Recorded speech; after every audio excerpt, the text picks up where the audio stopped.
Hello my dear student, welcome to back my YouTube channel amazing classes. तो welcome करते हैं आपके अपने एक अच्छे से सुनहरे से वीडियो में स्टूडेंट, जो आपके लिए बहुत ज़रूरी है। ठीक है, तो आई होप आप लोग कैसे हैं और अच्छे होंगे, मस्त होंगे और अपने बोर्ड एग्जाम 2025 की जो तैयारी स्टूडेंट अच्छे से प्रिपरेशन कर रहे होंगे। ठीक है, तो आज का जो हमारा टॉपिक है स्टूडेंट बहुत ही ज़रूरी है, जो कि बोर्ड एग्जाम क्लास 12 फिजिक्स के लिए। ठीक है, 2025 के बोर्ड एग्जाम के लिए बाबू हर बार यह पूछा जाता है, लेकिन इसके जो पूछने का तरीका होता है, यानी कि जो इस क्वेश्चन का जो रवैया होता है वो अलग अलग होता है। ठीक है, तो मैं आपको बताऊंगा इस क्वेश्चन में कि यह प्रश्न किस किस तरीके से किस माहौल से पूछा जा सकता है स्टूडेंट। तो देखिए, पहले तो स्टूडेंट ऐसे भी कह सकते हैं, जो आपके सामने रखा गया है आप खुद देख लो। ये प्रश्न बाबू, ये प्रश्न 2023 के बोर्ड एग्जाम में पूछे गए हैं सेम इस तरह से। ठीक है, जैसे कि यहाँ लिखा गया है। ठीक है, और जैसे कहा कि निर्वात की चुंबकशीलता यानी म्यू नॉट तथा निर्वात की विद्युतशीलता एप्सिलॉन नॉट में संबंध दिखाना पड़ेगा बाबू, यानी कि आपको म्यू नॉट, ठीक है, और एप्सिलॉन नॉट में संबंध दिखाना पड़ेगा। एक तो ये बात हो गई स्टूडेंट, और एक तो ये कहेगा कि म्यू नॉट यानी कि म्यू नॉट और एप्सिलॉन नॉट का संबंध स्थापित कीजिए, ऐसे भी पूछ सकता है। या तो स्टूडेंट ऐसे कहे, जैसे कि एक लॉजिकल क्वेश्चन है स्टूडेंट की, जैसे कि ऐसे आपसे पूछ सकता है कि म्यू नॉट, ठीक है, और एप्सिलॉन नॉट बराबर 1/c²। आज तक सबसे ज़्यादा क्वेश्चन ऐसे पूछा है। ठीक है, सत्यापित कीजिए, ऐसे पूछेगा।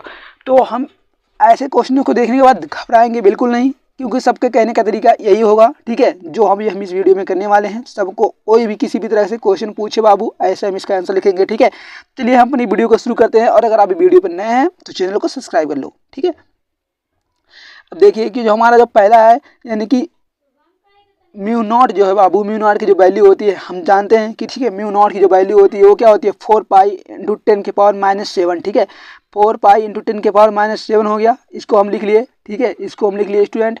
अब देखो, इसको लिखने के बाद इसको हम समीकरण 1 मान लेंगे। ठीक है, समीकरण 1 मान लिए।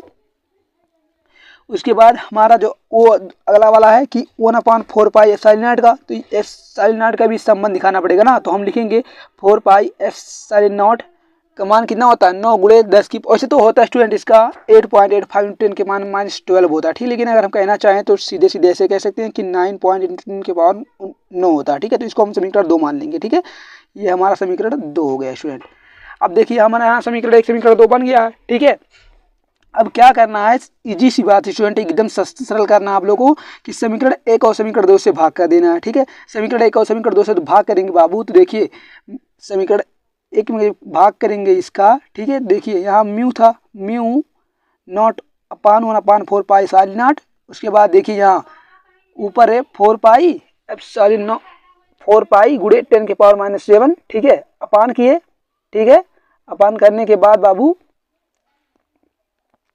9 × 10⁻⁹ रख दिए। ठीक, तो अब यहाँ करेंगे, क्या करेंगे, यहाँ जो हमारा ये वाला है ये पावर 4π∈0 का, इसको उसको ऊपर भेज देंगे। ठीक है, अगली टॉपिक हम वही किए हैं, और यहाँ 1 होगा तो कुछ मतलब नहीं है। और जो यहाँ स्टूडेंट, इनको हम इसके नीचे ले आएंगे।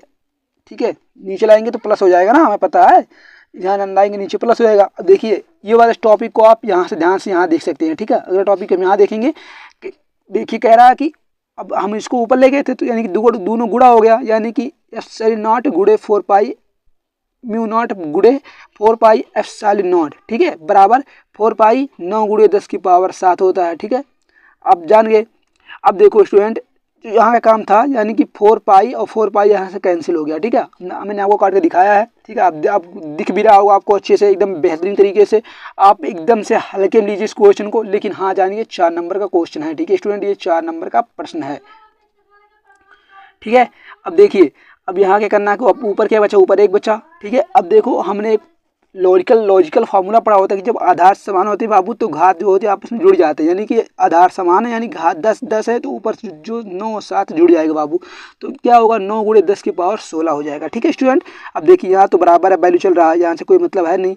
अब देखिए यहाँ जो है बाबू, हम इसको कैसे लिख सकते हैं, 3 को 3 × 3 लिख सकते हैं ना, आप लोग सब जानते हैं 3 को 3 गुणे लिख सकते हैं। और 10 पे अगर बाबू हम 10 पे 8 लिख दें, ठीक है, और फिर से एक बार 10 पे 8 लिख दें, तो क्या ये लॉजिक गलत है, क्योंकि अभी जो ऊपर हम करके आए हैं आधार समान होगा, घात आपस जुड़ जाएंगी, तो वही वैल्यू यहाँ किया गया स्टूडेंट, कि जितने भी अच्छे से हम समझाएंगे, ठीक है, उतने अच्छे से लॉजिकल बताया गया है। ठीक है, तो वहाँ देखिए 3 की पावर 3 हम यहाँ लिख सकते हैं, लिख भी दिए, × 10⁸ × 10⁸ ठीक है। तो अब यहाँ क्या करेंगे, अब देखो आप लोगों ने पढ़ा होगा स्टूडेंट की 3 × 10⁸ मीटर पर सेकंड क्या होता है बाबू, क्लास 10 में पढ़ा होगा, प्रकाश की चाल होती है। क्या होता है स्टूडेंट, प्रकाश की चाल होती है। ये प्रकाश की चाल होती है। देखिए यहाँ कितने प्रकाश की चाल है, अगर आप एक इसको समझ लो, ठीक है, और एक इनको समझ लो, 2 प्रकाश की चाल है ना, यानी कि 2 सी हो जाएगा। ठीक है, जहाँ जहाँ 3 × 10⁸ है बाबू, वहाँ हम सी लिख सकते हैं। तो यहाँ 2 सी लिख दिए हम, 2 सी लिख दिए। तो mu naught upon epsilon not बराबर 1/2c। अब mu naught upon epsilon not upon 1cc का स्क्वायर हो जाएगा, गुणा हो गया तो स्क्वायर हो गया। एक तो सिद्ध यहाँ भी हो गया। ठीक है, आप ऐसे भी इसको कर सकते हैं। अगर आपसे क्वेश्चन में अगर बढ़ा भी दिया है कि सिद्ध करो c बराबर अपान अंडर रूट म्यू नॉट अपान